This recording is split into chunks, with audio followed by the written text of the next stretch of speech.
Hello दोस्तों, मैं विनय कुमार आपका बहुत बहुत स्वागत करता हूं स्कॉलर्स निर्वाणा में। दोस्तों, आज मैं आपको पढ़ाने वाला हूं बहुत ही इम्पोर्टेंट टॉपिक। और टॉपिक शुरू करने से पहले मैं आपको एक विशेष जानकारी देना चाहता हूं। दोस्तों, अब आपको डेली वीडियो टाइम टेबल के हिसाब से मिलेगी।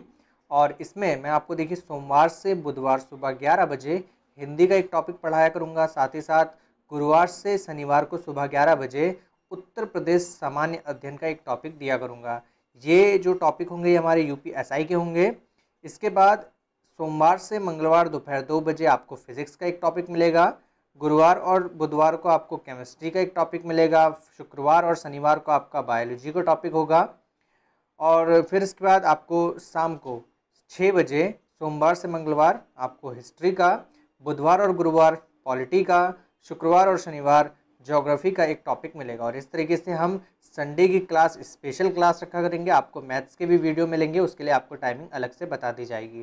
दोस्तों, अगर आपको ये जो वीडियो अच्छी लगी हो तो प्लीज़ आप इसको लाइक कीजिएगा, साथ ही साथ चैनल को सब्सक्राइब कर लीजिए। दोस्तों, अब पढ़ते हैं अपना अगला टॉपिक।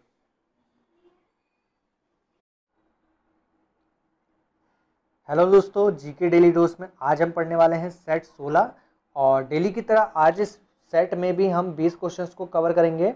और देखिए आज हमारे इस सेट में, ठीक है, 20 क्वेश्चंस के हिसाब से 16 दिन हो गए और आज हमारे क्वेश्चंस कवर होने वाले हैं लगभग 320। तो इस प्रकार से डेली हम क्वेश्चंस कवर करते हैं और आज भी हम 20 क्वेश्चंस को कवर करेंगे।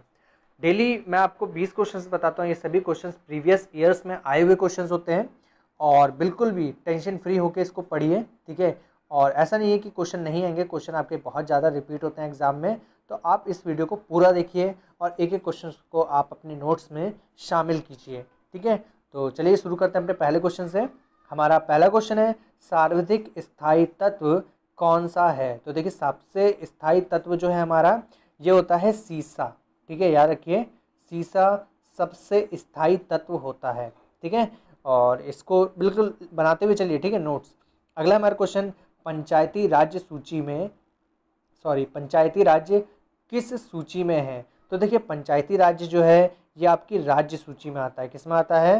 राज्य सूची में, ठीक है। तो इसको भी याद रखिए, राज्य सूची में आता है आपका पंचायती राज्य। इसके बाद हमारा तीसरा क्वेश्चन है कि तंबाकू के मोज़ेक रोग का कारक विषाणु कौन सा है? तो देखिए तंबाकू का जो मोज़ेक रोग है इसका कारक विषाणु माना जाता है टीएमबी। और इसको हम बोलते हैं टोबैको मोज़ेक वायरस।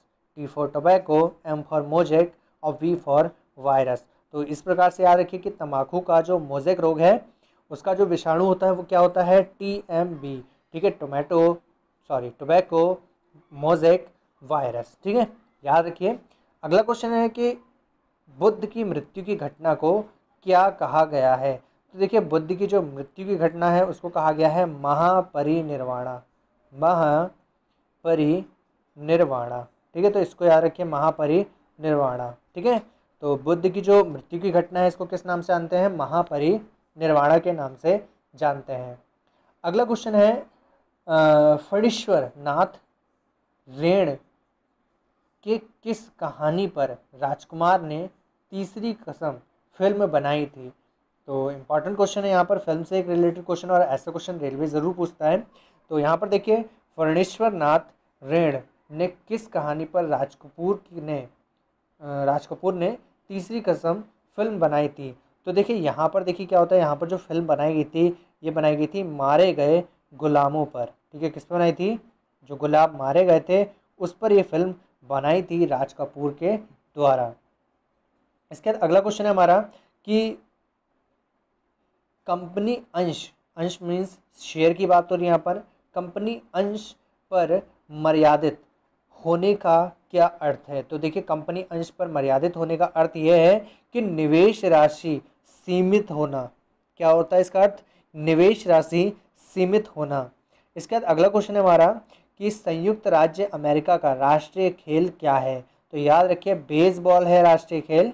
और सिंपल सा क्वेश्चन है यहाँ पर, बेसबॉल क्या है? राष्ट्रीय खेल है संयुक्त राज्य अमेरिका का। और अगला क्वेश्चन हमारा 8वां, एशिया महादेश के सबसे उत्तरी भाग में कौन सी वनस्पति पाई जाती है? तो देखिए एशिया महादेश के सबसे उत्तरी भाग में कौन सी वनस्पति पाई जाती है? तो इसका जो आंसर है, ठीक है, यहाँ पर ये जो वनस्पति पाई जा रही है इसका आंसर है टुंड्रा वनस्पति। क्या कहेंगे इसको? टुंड्रा वनस्पति। तो याद रखिए, ठीक है, सारे क्वेश्चन इंपॉर्टेंट है, सभी एक एक करके आपको बता रहा हूँ। फिर इसके बाद है क्वेश्चन नंबर 9, गौतम बुद्ध ने किस शासक के राज्यकाल में निर्वाण प्राप्त किया था? तो देखिए अजातशत्रु, ठीक है, याद रखिए अजातशत्रु के जो शासनकाल था इसमें निर्वाण प्राप्त किया था गौतम बुद्ध के द्वारा। अगला क्वेश्चन है उसने कहा था किस साहित्यकार की प्रसिद्ध कहानी है? तो देखिए उसने कहा था, ये लिखी गई थी चंद्रधर शर्मा गुलेरी। चंद्रधर शर्मा गुलेरी। तो ये आपका क्या है? ये आपका यहाँ पर आंसर है चंद्रधर शर्मा गुलेरी। और आप मेरे हिंदी की वीडियो ज़रूर देखा करिए सोमवार से बुधवार सुबह 11 बजे, ठीक है, वहाँ पर आपको ये सारे क्वेश्चंस आंसर मिलेंगे ज़रूर। वर्षा की बूंदों को गोलाकार होने का कारण क्या है? तो देखिए जो वर्षा की बूंदें हैं इनका गोलाकार होने का कारण होता है पृष्ठ तनाव, ठीक है, याद रखिए पृष्ठ तनाव के कारण वर्षा की जो बूंदें होती हैं वो गोलाकार हो जाती हैं। इसके बाद अगला क्वेश्चन है हमारा कि आर्थिक नियोजन किस सूची में है? आर्थिक नियोजन आता है समवर्ती सूची में, ठीक है, कौन सी सूची है? समवर्ती सूची, ठीक है, तो इसको भी याद रखिए, समवर्ती सूची में आपका कौन सा आता है? आर्थिक नियोजन आता है। अगला क्वेश्चन है बौद्ध संघ में प्रवेश को क्या कहा जाता है? तो देखिए बौद्ध संघ में जो मतलब प्रवेश लेता है, बौद्ध संघ में जो प्रवेश लेता है इसको हम बोलते हैं क्या नाम है इसका? एक मिनट, आपको क्वेश्चन छूट गया, ये ग्रीनोकाइट वाला ही छूट गया, एक मिनट पहले इसको बता देते हैं। चलिए पहले 14 ही पूरा कर देते हैं फिर इसका बताते हैं, ठीक है। तो बौद्ध संघ में प्रवेश को क्या कहा जाता है? तो इसका आंसर है उपसंपदा या प्रवज्या, ठीक है, उपसंपदा या प्रवज्या, ठीक है, ये बौद्ध संघ में प्रवेश को कहा गया है। फिर 13वां क्वेश्चन है ग्रीनोकाइट किसका अयस्क है? तो देखिए कैडमियम का अयस्क होता है ग्रीनोकाइट। किसका? कैडमियम का अयस्क होता है, ठीक है। अगला है हमारा क्वेश्चन माखनलाल चतुर्वेदी की कौन सी कविता स्वतंत्र आंदोलन के दौरान चर्चित रही थी? तो याद रखिएगा पुष्प की अभिलाषा, ठीक है, बहुत ही इंपॉर्टेंट है, मुझे बचपन में बहुत ही प्यारी लगती थी पुष्प की अभिलाषा, ठीक है। मुझे तोड़ देना वनमाली, उस पद पर तुम देना फेंक, जहाँ जाते हो वीरों के शव अनेक। तो इस मतलब लाइन को बहुत ही फेवरेट लाइन है मेरी, मुझे बहुत अच्छी लगती है। और उसी वक्त मतलब जो लेखक है इसके कौन है? माखनलाल चतुर्वेदी हैं, और उनके द्वारा ये जो रचना थी ये लिखी गई, ठीक है। अगला क्वेश्चन है हमारा ओबरा किसके लिए जाना जाता है? तो देखिए ओबरा किसके लिए जाना जाता है? तो आपको बता देते हैं ताप विद्युत ग्रह के लिए। किसके लिए जाना जाता है? ताप विद्युत ग्रह के लिए ओबरा प्रसिद्ध है। तो इस प्रकार से क्वेश्चन आपके बहुत ज़्यादा पूछता है, ओबरा किस लिए प्रसिद्ध है? ताप विद्युत ग्रह के लिए। अगला क्वेश्चन है किस आवृत्ति बीजी कुल से संतरा संबंध है? तो याद रखिए रूटेसी से। किससे संबंधित है? रूटेसी से आवृत्ति बीजी जो हमारा संतरा है वो संबंध रखता है।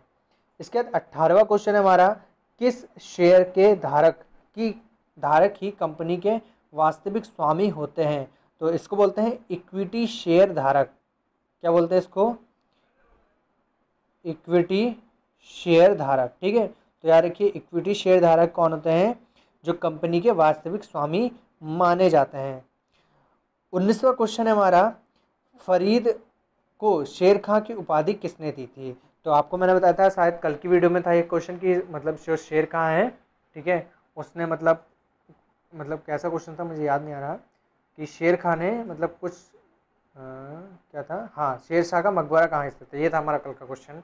कल का क्वेश्चन था शेरशाह का मकबरा कहाँ स्थित है, और आज देखिए क्वेश्चन पूछा गया है कि फरीद खां को शेर खां की उपाधि किसने दी। तो इसी प्रकार से आपका रेलवे भी क्वेश्चन पूछता है, मतलब अगर एक टॉपिक पकड़ लेता है तो उस टॉपिक से लगातार जो सेट होते हैं उसमें क्वेश्चन आते हैं। तो क्वेश्चन ये आए कि फरीद को शेर खां की उपाधि किसने दी? तो याद रखिए बहार खां लोहानी ने दी थी। किसने दी थी? बहार खां लोहानी के द्वारा उपाधि दी गई शेर खान की, ठीक है। तो इस प्रकार से याद रखिएगा। फिर इसके बाद हमारा अगला है नी शस्त्र सेनानी कविता की रचना किसने की? निशस्त्र सेनानी जो कविता है इसकी रचना किसने की है? तो माखनलाल चतुर्वेदी। किसने की है? माखनलाल चतुर्वेदी ने निशस्त्र सेनानी की रचना की है। तो इस प्रकार से यहाँ पर ये हमारा जो वीडियो था आज का कंप्लीट होता है। अब आपको कल मिलेंगे एक नए वीडियो के साथ ठीक सुबह 6 बजे। जैसे कि हम डेली आपको 20 क्वेश्चंस कराते हैं, बहुत ही इंपॉर्टेंट, ठीक है। और ये जो क्वेश्चन है ये एग्जाम में ज़रूर आपको मिलेंगे, तो प्लीज़ आप क्वेश्चंस को याद जरूर कीजिए, ठीक है। याद जरूर कीजिए और कसम खा लीजिए हमें क्वेश्चन याद करने, कॉपी में लिखने और नोट्स बनाने हैं, ठीक है। आप प्लीज़ वीडियो को लाइक कीजिए, साथ ही साथ सब्सक्राइब कीजिए स्कॉलर्स निर्माणों को। अब मिलते हैं हम कल, तब तक के लिए धन्यवाद।